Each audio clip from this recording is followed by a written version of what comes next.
नमस्कार, news room से मैं सोनल भारद्वाज आप सभी का स्वागत करती हूं। शहर की खबरों की ओर रुख करें उससे पहले आइए डालते हैं नजर कोरोना के आंकड़ों पर। सबसे पहले बात करते हैं विश्व की। विश्व भर में कोरोना के अब तक 17 करोड़ 23 लाख से ज्यादा मामले दर्ज हो चुके हैं, जबकि भारत में यह संख्या 2 करोड़ 84 लाख के पार पहुंच गई है। गुजरात की बात करें तो गुजरात में अब तक 8,12,000 कोरोना केस दर्ज हो चुके हैं। यह थे कोरोना के आंकड़े और आइए अब डालते हैं नजर वीएनएम हेडलाइंस पर। मॉडर्ना और फाइजर को सरकार का ग्रीन सिग्नल, देश में जल्द उपलब्ध होगी वैक्सीन। गुजरात, हरियाणा, मध्य प्रदेश और उत्तराखंड में भी बोर्ड परीक्षाएं रद्द, छात्रों की सुरक्षा को सरकार ने दी तवज्जो। विश्वामित्री के मैपिंग में वीएमसी को लगेंगे 9 महीने, कंटूर मैप के साथ होगा 178 किलोमीटर का सर्वे।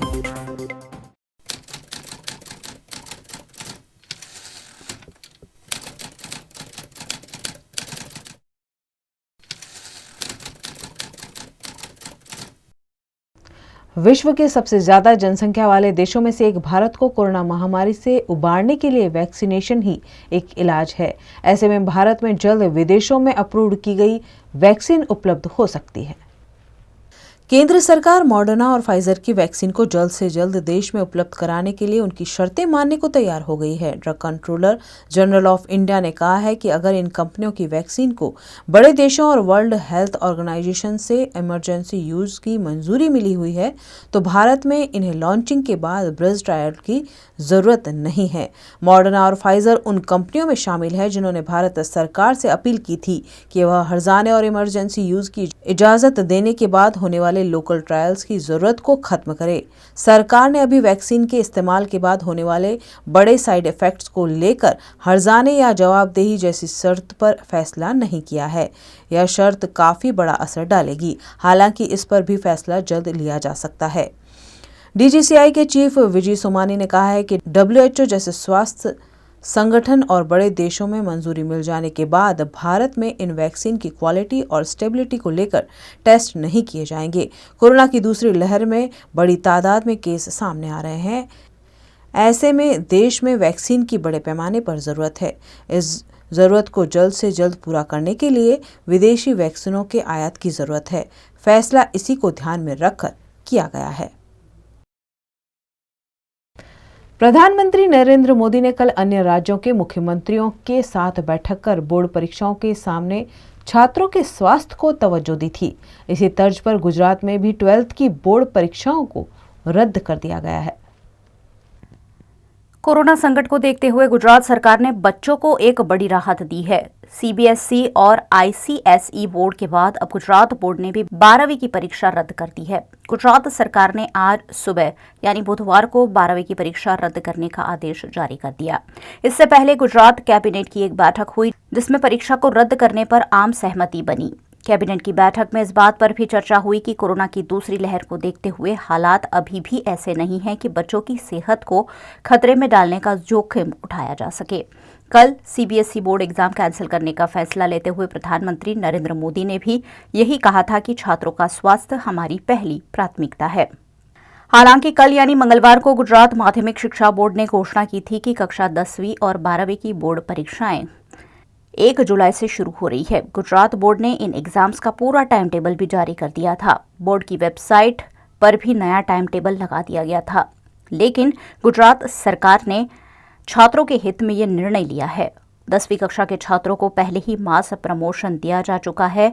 अब 12वीं कक्षा की परीक्षा का संशय भी सरकार ने दूर कर दिया है। छात्रों और अभिभावकों ने सरकार के इस फैसले का स्वागत किया है, क्योंकि राज्य में कोरोना के हालातों को देखते हुए बोर्ड परीक्षा कैंसिल कराने की मांग लगातार अभिभावक कर रहे थे। एनजीटी द्वारा विश्वामित्री का मसला हल करने के निर्देश दिए गए हैं, लेकिन विश्वामित्री का सर्वे करने में ही करीब 9 महीने जितना वक्त लग सकता है। नेशनल ग्रीन ट्रिब्यूनल द्वारा पिछले सप्ताह वडोदरा में विश्वामित्री नदी के मैपिंग, अतिक्रमण दूर करने और नदी को तय समय मर्यादा में स्वच्छ करने के निर्देश दिए गए हैं, जिस पर वडोदरा महानगर पालिका ने अब एक्शन शुरू कर दिया है। विश्वामित्री मुद्दे मेयर केयू रोकड़िया ने एक प्रेजेंटेशन के साथ विशेष बैठक आयोजित की, जिसमें पिछले दिनों की गई कार्यवाही की जानकारी ली गई। खासकर विश्वामित्री के सर्वे पर चर्चा करते हुए सर्वे को किस तरह अंजाम दिया जाए उस पर बैठक में बातचीत हुई। कॉरपोरेशन की स्थायी समिति में आने वाले दिनों में इस प्रोजेक्ट की रिपोर्ट तैयार कर प्रस्ताव रखते हुए निर्णय लिया जाएगा, जिस पर जानकारी दी स्थायी समिति के अध्यक्ष डॉक्टर हितेंद्र पटेल ने। વિશ્વામિત્રી નદી વડોદરા શહેરની એક આગવી ઓળખ પણ કહી શકાય અને એના ઉપર ઘણા બધા સંગઠનો, કોર્પોરેશન, સરકાર કામ કરી રહી છે. છેલ્લા 2008 પછીની વાત કરીએ તો 2008 પહેલાં વડોદરા શહેરમાં જ્યારે પણ પૂરની સ્થિતિ થતી હતી ત્યારે 16થી 17 ફૂટના લેવલે વિશ્વામિત્રી હોય ત્યારે પૂર આવતું હતું. ત્યારબાદ 2008ના કામ પછી આપણે જોઈએ છે કે 25, 26, 27 ફૂટ સુધી જ્યારે પાણી વિશ્વામિત્રીમાં હોય છે ત્યારે આપણને એ નડતર બનતું હોય છે શહેરના લોકો માટે. આપણે 2013, 14, 15માં એક સર્વે થયો હતો જેના આધારે 17 કિલોમીટર જે આપણા શહેરમાંથી પસાર થતી નદી છે એના ઉપર એક સર્વે HCP જે સંસ્થા છે જે અત્યારે સાબરમતી રિવરફ્રન્ટ બનાવી ચૂકી છે, એના માધ્યમથી સેન્ટ્રલ વિસ્ટા પણ બની રહ્યું છે, આપણા દેશની ઓળખ છે, એ લોકોએ એક સર્વે કર્યો હતો. એ શહેર લેવલનો હતો. પછી 2019-31 જુલાઈના રોજ જ્યારે પૂરની સ્થિતિ આપણા શહેરમાં ગંભીર બની હતી ત્યારબાદ ગુજરાત રાજ્યના મુખ્યમંત્રી વિજયભાઈ રૂપાણીની અધ્યક્ષતામાં એક હાઈ લેવલની મિટિંગ થઈ હતી વડોદરા શહેરના વિશ્વામિત્રી નદી માટે. એમાં આખો સ્પાનની વાત થઈ. એમાં પાવાગઢથી શરૂ થઈ ખંભાતના અખાત સુધી જે એનું વહેણ છે એનો સર્વે, કંટુર મેપ, એનું લેન્ડસ્કેપ, LS આ બધું જ સર્વેમાં આવે એ હેતુથી એ આયોજનના ભાગરૂપે અમે ગઈકાલે મેયર્સની અધ્યક્ષતામાં બેઠક થઈ હતી. કમિશનર પણ હાજર હતા અને એના નિષ્ણાતો પણ હાજર હતા. હવેની વાત કરીએ તો પહેલાં મેથેમેટિક ગણતરીથી વાત થતી હતી સર્વેની. અત્યારે ડિજિટલ સર્વે થવાનો છે જેમાં આપણા શહેરના અથવા અન્ય વિસ્તારમાંથી જે પણ પાણીનો સ્ત્રોત છે એ ઉપર સર્વે થયો છે.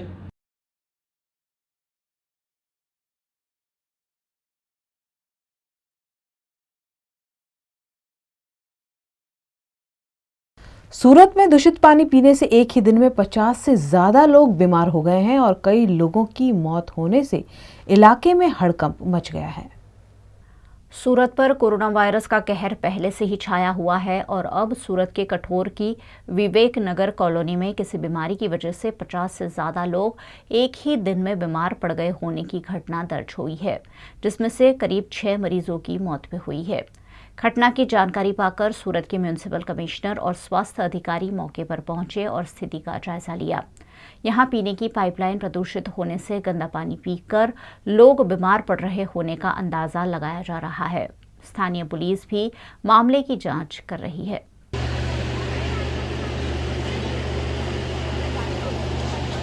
जिंदगी जीने की चाहत खो बैठे लोगों को नई दिशा दिखाने वडोदरा पुलिस ने वांद्रेवाला फाउंडेशन और MS यूनिवर्सिटी के सहयोग से हेल्पलाइन जिंदगी लॉन्च की है। कई बार जीवन में तनाव से लोग जिंदगी जीने का उत्साह खो बैठते हैं और कई बार डिप्रेशन में आकर सुसाइड जैसे कदम भी उठा लेते हैं। ऐसे में मानसिक रूप से निराश लोगों को जीने की नई आशा जगाने के लिए वडोदरा शहर पुलिस द्वारा एक हेल्पलाइन शुरू की गई है, जिसके बारे में police commissioner doctor Shamsher Singh ने जानकारी दी। गृह विभागના આદેશ મુજબ અને સુરક્ષા સેતુ અંતર્ગત માનસિક તણાવ में રહેતા યુવાનો અથવા વિદ્યાર્થીઓને કાઉન્સેલિંગ માટે આજથી જિંદગી હેલ્પલાઇન 24/7 શરૂ કરવામાં આવે છે। આ હેલ્પલાઇન 24/7 રહેશે, 24 કલાક ચાલુ રહેશે। જિંદગી હેલ્પલાઇનના 2 નંબર રહેશે, એક 1096 1096 અને એક મોબાઈલ નંબર રહેશે।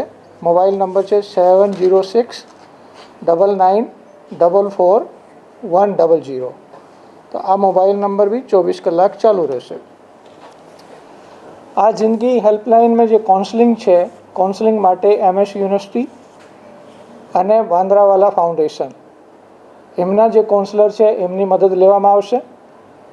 વાંદરાવાલા ફાઉન્ડેશન બોમ્બેની NGO છે અને 15 થી 20 વર્ષથી આ જ ક્ષેત્રમાં કામ કરે છે અને બહુ મોટો અનુભવ ધરાવે છે.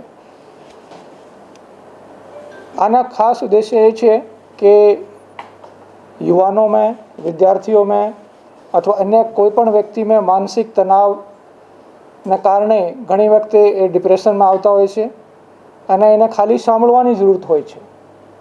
तो आ हेल्पलाइन जे छे एक एने सांभळवा माटेनी एक तक आपे छे. एटले वी विल बी लिसनिंग के अमे एमनी समस्याओ, एमनी दुविधा, एमनी प्रॉब्लम, एमनी मूंझवण सांभळवा माटे तैयार छीए.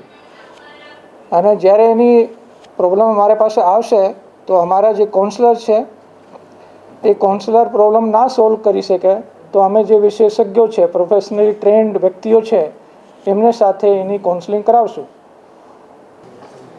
ખરેખર પોલીસ કંટ્રોલ રૂમમાં તો લોકો ક્રાઇમ રિપોર્ટ કરતા હોય છે અને ક્રાઇમને ડિટેક્શન અથવા ક્રાઇમને રોકવા માટેની મદદ માંગતા હોય છે.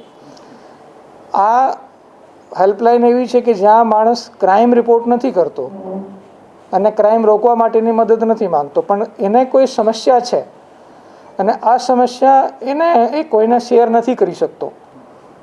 ઘણી વખતે આ પોતાના પેરેન્ટ્સને પણ, મા બાપને પણ નથી બતાવી શકતો. તો એ સમસ્યા સાંભળવા માટેની આ હેલ્પલાઇન છે અને એમે દરેકની આઈડેન્ટિટી ગુપ્ત રાખવામાં આવશે.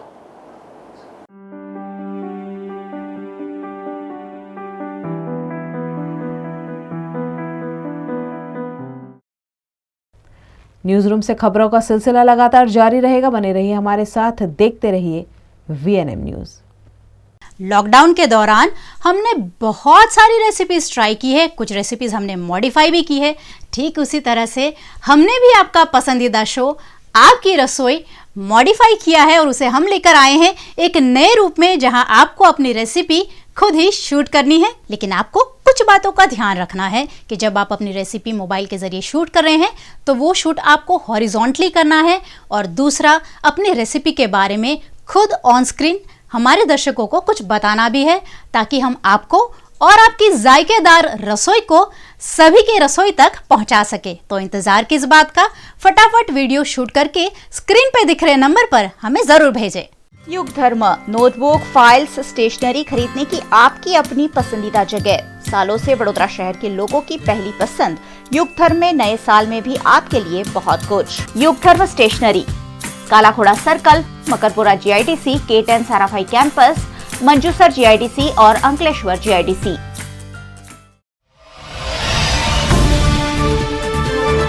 VNM न्यूज अब टीवी, यूट्यूब और फेसबुक के साथ साथ अवेलेबल है आपके एंड्रॉइड प्ले स्टोर में भी.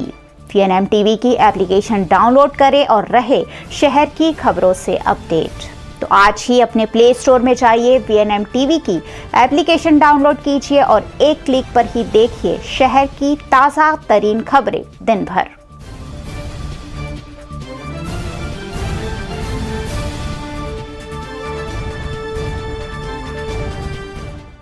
वडोदरा शहर के सरदार एस्टेट में फायर सेफ्टी मुद्दे लापरवाही दिखाने वाले 3 निजी कंपनियों की बिजली आपूर्ति रोक दी गई है.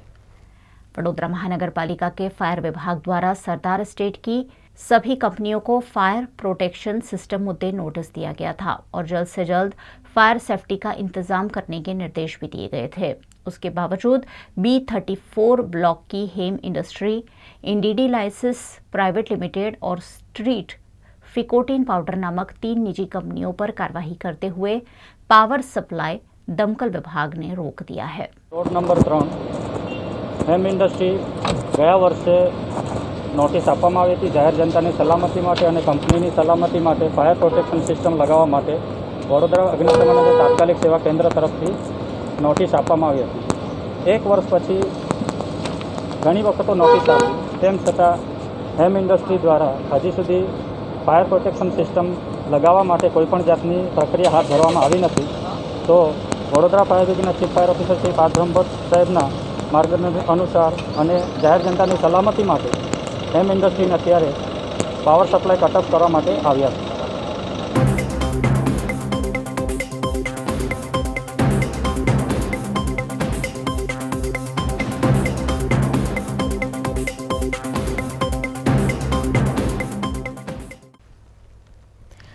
जनता द्वारा वोट देकर चुनी गई महिला जनप्रतिनिधियों का कार्यभार उनके पति या पिता संभालते हैं। कई जनप्रतिनिधि तो अधिकारियों पर रौब भी झाड़ते होने के मामले उजागर होने पर सामाजिक कार्यकर अतुल गामेची ने आपत्ति जताई है। जनताना मतथी चूंटाયેલા પ્રતિનિધિઓ અને પ્રતિનિધિઓના સગાવાલા તેમજ તેમના અંગત લોકો દ્વારા અધિકારીઓ કર્મચારીઓ પર અવનવા પ્રેશર લાવવામાં આવે છે। ઘણી વખત આપણે જોયું છે કે અધિકારીને લાફો મારી દેવામાં આવે છે, અપશબ્દો બોલવામાં આવે છે। ગઈકાલનો જે બનાવ બન્યો છે કારેલી વિભાગમાં અધિકારીને મહિલા કાઉન્સિલરના પિતાજી દ્વારા ખખડાવવામાં આવ્યા છે।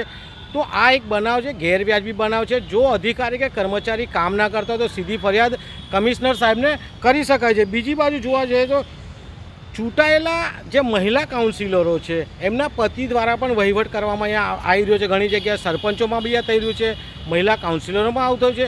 તો તે જગ્યાએ તેઓ દ્વારા એમના પતિ દ્વારા પણ જે કર્મચારી છે કે અધિકારી પર કોઈ જાતના પ્રેશર ન લેવાથી એ બાબતનું આજે આવેદનપત્ર વડોદરા શહેરના મ્યુનિસિપલ કમિશનર, મેયર સાહેબ અને ચેરમેન સાહેબને આપ્યું છે। અને આવી રીતે જો કોઈ પણ અધિકારી કે કર્મચારી પર હાથ ઉઠાવે કે અપશબ્દો બોલે કે કોઈ પણ પ્રેશર લાવે એમની સામે કાયદેસરની કાર્યવાહી કરે તેવી માગણી કરી છે। वडोदरा और आसपास के इलाके में मगरमच्छ देखे जाने की घटनाएं अक्सर सामने आती रहती हैं। ऐसा ही एक मगरमच्छ जांबुआ नदी के निकट से पकड़ा गया। वडोदरा की प्राणी संस्था को जांबुआ ब्रिज निकट मगरमच्छ देखे जाने की सूचना मिली थी। सूचना मिलते ही टीम के सदस्य मौके पर पहुंचे। यहां 12 फीट का बड़ा सा मगरमच्छ कंस्ट्रक्शन साइट के 8 फीट गहरे गड्ढे में गिर गया था, जिसे 2 घंटों की कड़ी मशक्कत के बाद सुरक्षित रेस्क्यू करते हुए वन विभाग के साथ मिलकर जांबुआ नदी में छोड़ दिया गया। ગામ કરું ત્યાં આગળ બ્રિજનું કામ કરે છે, જાંબા બ્રિજનું ત્યાંના કન્સ્ટ્રક્શનની સાઈડ પરથી અમને કોલ મળ્યો હતો કે એક મોટો મગર એક અમારા કન્સ્ટ્રક્શનની સાઈડના ખાડામાં પડી ગયો છે। આ કોલ મળતાની સાથે અમે વડોદરા વન વિભાગના અધિકારીને જાણ કરી હતી અને વડોદરા વન વિભાગની ટીમ અને અમારી સંસ્થાના કાર્યકરો બધા ત્યાં સ્પોટ પર પહોંચ્યા। ત્યાં જોતા અમને 12 ફૂટનો મગર એક ખાડામાં જોવા મળતો, જેને અમે સહી સલામત જીસીબીની મદદથી બહાર કાઢીને વડોદરા વન વિભાગને સુપ્રત કર્યો હતો। એલબીએલ ને પીએસપી નિરંજનભાઈને વાત કરી।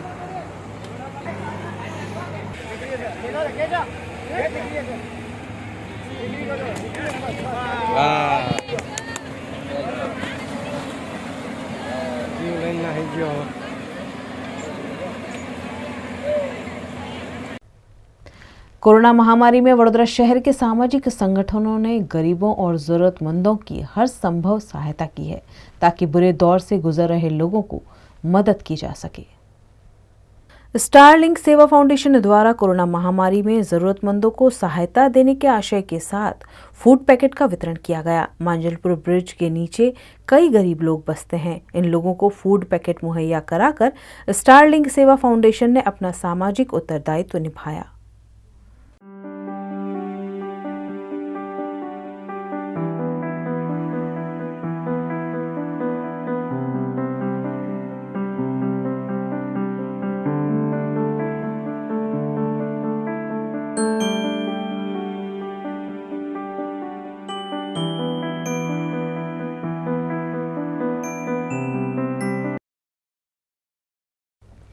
कोरोना महामारी के इस कठिन समय में भी वैष्णव संस्था वल्लभ यूथ ऑर्गेनाइजेशन जरूरतमंदों को हर संभव सहयोग कर अपनी सामाजिक जिम्मेदारियां निभा रहे हैं।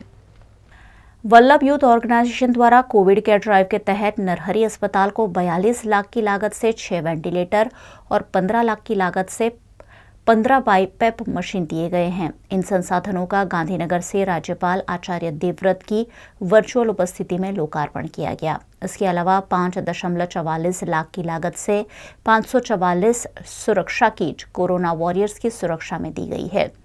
सावली में भी 20 लाख की लागत से 1 टन का ऑक्सीजन प्लांट वीवाईओ द्वारा बनाया जाएगा। इस कार्यक्रम में बीएमसी के मेयर केयू रोकड़िया, बीजेपी अध्यक्ष डॉक्टर विजय शाह, विधायक केतन इनामदार, वैष्णवाचार्य व्रजराज कुमार शामिल हुए। राज्यपाल आचार्य देवव्रत ने भी वीवाईओ के इन सेवा कार्यों की सराहना की। वल्लभ यूथ ऑर्गेनाइजेशन वीवाईओ के तत्वावधान के अंदर गुजरात राज्य के अंदर 29 ऑक्सी प्लांट्स लगाने की जो योजना थी, उसके अंतर्गत करीबन 18 ऑक्सी प्लांट्स का उद्घाटन हो चुका है। आज सावली में एक ऑक्सी प्लांट का मंगल वर्चुअल लोकार्पण गुजरात राज्य के सम्माननीय राज्यपाल श्री देवव्रत जी के माध्यम से किया गया। ये ऑक्सी प्लांट के वर्चुअल उद्घाटन के साथ साथ आज नरहरी हॉस्पिटल को 6 वेंटिलेटर्स और 15 बाईपैप मशीन्स को भी आज समर्पित किया गया है और साथ में 544 कोरोना वॉरियर्स के लिए किट्स का दान भी विवायो के माध्यम से राजभवन को और युवा अनस्टॉपेबल संस्था को प्रदान किया गया है। विवायो ब्रजधाम नरहरी हॉस्पिटल के तत्वावधान में ये पिछले 1.5 महीने से जो कोविड केयर ड्राइव चल रहा है उसमें देश विदेश के असंख्य दाताओं का साथ और जो विश्वास हमें प्राप्त हुआ उसके लिए हम सबके आभारी हैं। और आज सविशेष हमारे कश्यप भाई सावली GIDC, हमारे प्रदीप भाई धामेचा UK लंदन, गोपाल नमकीन के बिपिन भाई और साथ में VPSS ट्रस्ट, ये सभी दाताओं के हम विशेष रूप से उनका धन्यवाद करते हैं।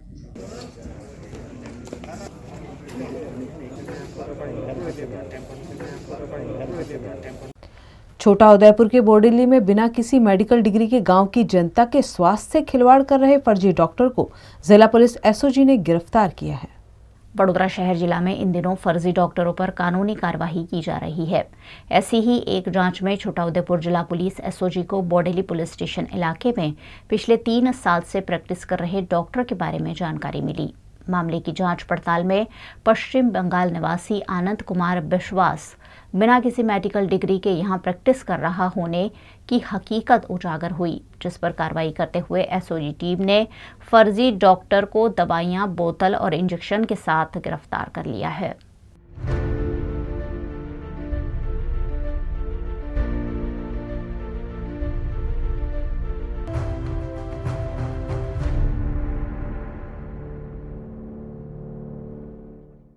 महामारी के बीच वडोदरा के सामाजिक संगठन बरोड़ा यूथ फेडरेशन ने शहर के पशुओं के लिए एक अनोखी पहल करते हुए रोटी बैंक की स्थापना की है। बरोड़ा यूथ फेडरेशन द्वारा महामारी के बीच एक नई सामाजिक सेवा शुरू की गई है। रोटी बैंक के नाम से शुरू की गई इस सेवा में सप्ताह में 2 दिन अलग अलग सेंटर पर रोटी एकत्रित की जाएगी और यह रोटियां शहर की विभिन्न गौशाला में गौमाता और अन्य पशुओं को खिलाई जाएगी।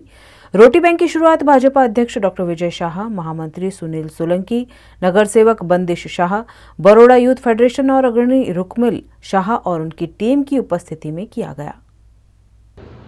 આપણે સૌ જાણીએ છીએ કે હવે શહેરમાં ગાયોને પૌષ્ટિક ભોજન મળતું નથી, ત્યારે જે લોકો ગાયની સેવા કરવા માગતા હોય એના માટે પણ આ એક અલગ પ્રકારનો વિચાર છે અને સાથે સાથે એના માધ્યમથી ગાય માતાને યોગ્ય પ્રકારનું પોષણવાળું ભોજન પણ આપણે આપી શકીએ છીએ। ત્યારે આ વિદ્યાર્થીઓ દ્વારા, યુવાનો દ્વારા કરવામાં આવેલી એક નવી પ્રકારની સેવા એને ખૂબ અભિનંદન આપું છું। બરોડા યુથ ફેડરેશને અત્યારે નવો એક અભિગમ અને નવું ઇનિશિયેટિવ એ શરૂ કર્યું છે કે રોટી બેંક, જે અંતર્ગત વડોદરા શહેરના જે કોઈ પણ નાગરિકો અમને આમાં સ્વેચ્છાએ મદદ કરવા માંગતા હશે તે રોટલી અમારા જણાવેલા સેન્ટર પર આપી શકે છે। સાથે સાથે ઘણા બધા લોકો એવા છે કે જે બહાર રહેતા હોય છે કાં તો જે અમારા અભિયાનમાં જોડાઈ ડાયરેક્ટ આપી નથી શકતા, તો એ અનુદાન આપીને પણ અમારે આ અભિયાનમાં જોડાઈ શકે છે। અને આ અભિયાન દર ગુરુ અને રવિવારે અમારા દ્વારા શરૂ રહેશે, જેની અંદર રોટી અમે ભેગી કરી અને રોટલી અમારે 2000 કે 2500 જે થશે તે તમામ રોટલીઓ પછી વડોદરા શહેરમાં અલગ અલગ વિસ્તારમાં અમારા વોલેન્ટિયર્સ દ્વારા ત્યાં વિસ્તાર વાઇઝ જવામાં આવશે અને ત્યાં જે ગાય માતાને જે શ્વાન હશે તેમને ખવડાવી અને તેમની ભૂખ પૂરી પાડવામાં આવશે।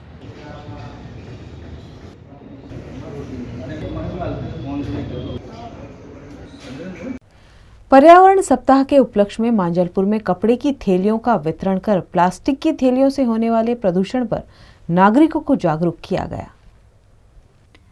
5 जून के दिन को विश्व भर में वर्ल्ड एनवायरनमेंट डे के रूप में मनाया जाता है और इस पूरे सप्ताह को पर्यावरण सप्ताह के रूप में मनाकर पर्यावरण को बचाने के प्रयास किए जाते हैं। देश दुनिया में प्लास्टिक पॉल्यूशन बढ़ता जा रहा है। ऐसे में प्लास्टिक पॉल्यूशन पर लगाम कसने के लिए वडोदरा के मांजलपुर की सब्जी मंडी में कपड़ों की थैलियों का वितरण किया गया। वडोदरा की पर्यावरण बचाओ समिति द्वारा लोगों को कपड़े की थैलियों का वितरण करते हुए सभी से प्लास्टिक के बजाय कपड़े की थैली के इस्तेमाल को तवज्जो देने की जानकारी दी गई। ये थैलियां सखी मंडल की दिव्यांग बहनों ने बनाई है। पर्यावरण संरक्षण गतिविधि वडोदरा महानगर द्वारा आपनो भारत खास करीने वडोदरा प्लास्टिक मुक्त थाय ए अभियान हेठळ बने एटले शाकभाजीनी दुकानों पर कापड़नी थैलीओनुं अमे वितरण करीए छीए के जेथी प्लास्टिकनी थैलीना उपयोगथी આપણે ગૌ હત્યાના પાપમાં ડાયરેક્ટલી કે ઇનડાયરેક્ટલી જોડાઈએ છીએ, કેન્સરને પણ આમંત્રણ આપીએ છીએ, સાથે સાથે બહુ મોટું પ્રદૂષણ પેદા કરીએ છીએ. તો આપના વડવાઓએ ચીધેલા ઓરિજિનલ માર્ગ ઉપર પાછા વળવા માટે કે ભાઈ તમે હવે જે પહેલાં વડવાઓ કાપડની થેલીનો ઉપયોગ કરતા હતા, કાપડની થેલીનો ઉપયોગ કરો અને પ્લાસ્ટિકની થેલીનો ઉપયોગ ના કરો અને પ્રદૂષણ મુક્ત, પ્લાસ્ટિક મુક્ત વડોદરા થાય એ રીતનું અભિયાન શરૂ કર્યું છે. એટલે જે પણ કોઈ ગ્રાહક આવે એને કાપડની થેલી આપવાની, એને ઈચ્છા હશે તો પૈસા આપશે, પરંતુ એને એવું તો થશે જ કે મારે પ્લાસ્ટિકની થેલી ન વાપરવી જોઈએ. તો આ એક જનજાગૃતિનો અભિયાન શરૂ કરી રહ્યા છે અને વિશ્વ પર્યાવરણ દિવસ કે જે 5 જૂને છે ત્યારથી બહુ મોટા પાયા ઉપર આનું અમે કાર્ય કરવા જઈ રહ્યા છીએ.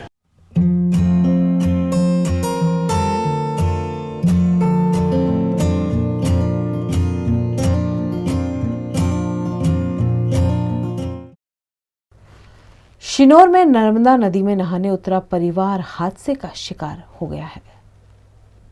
शिनौर के देवरमढ़ी गांव में नर्मदा नदी में नहाने उतरे परिवार के एक सदस्य के नदी में बह जाने से गम का माहौल फैल गया है.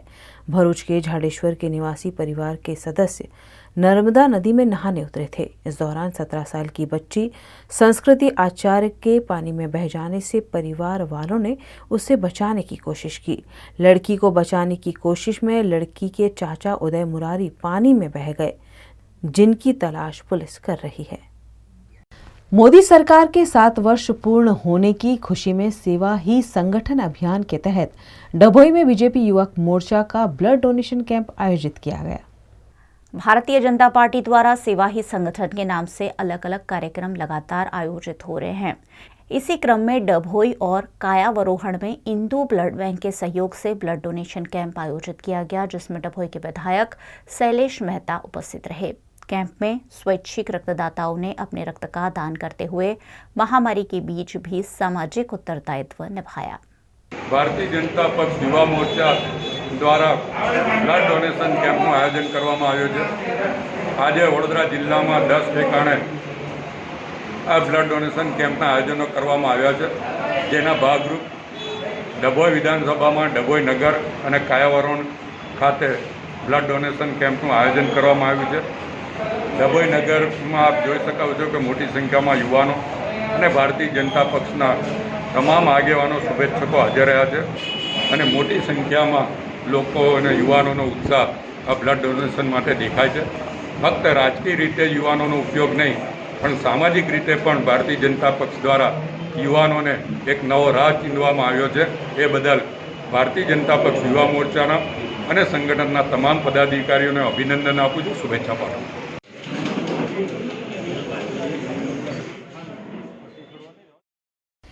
पिछले 1 साल में कोरोना महामारी ने बहुत कुछ बदल कर रख दिया है, यहाँ तक कि कई परिवार के रोजगार भी. ऐसा ही एक मामला पश्चिम बंगाल के छोटे से गांव में सामने आया है. पश्चिम बंगाल के मालदा जिले के हरिश्चंद्रपुर के ब्लॉक नंबर 1 के कलोमपारा निवासी कुशदास महामारी के कारण लगे लॉकडाउन में अपना रोजगार खो बैठे हैं. उनके परिवार में पत्नी और 2 बेटियां हैं और सरकारी सहायता कुछ खास नहीं मिलने से परिवार के गुजर बसर में दिक्कतें आ रही हैं. लेकिन इस परिवार ने नया रोजगार अपना लिया है. कुशदास सब्जियां और सैनिटाइजर बेच रहे हैं और उनकी पत्नी ने बगल में ही चाय की दुकान लगा ली है. वैसे तो लॉकडाउन के चलते चाय पीने वाले कम ही आते हैं, लेकिन परिवार ने बिना हार माने अस्तित्व की लड़ाई जारी रखी है. न्यूज़ रूम से आज के लिए बस इतना ही. देश दुनिया और शहर की खबरों से रूबरू होने के लिए हमारे YouTube चैनल को सब्सक्राइब कीजिए. इस कठिन समय में अपना और अपने आसपास के लोगों का खूब ख्याल रखिए. आज के लिए बस इतना ही. कल नई खबरों के साथ फिर मुलाकात होगी. तब तक के लिए नमस्कार.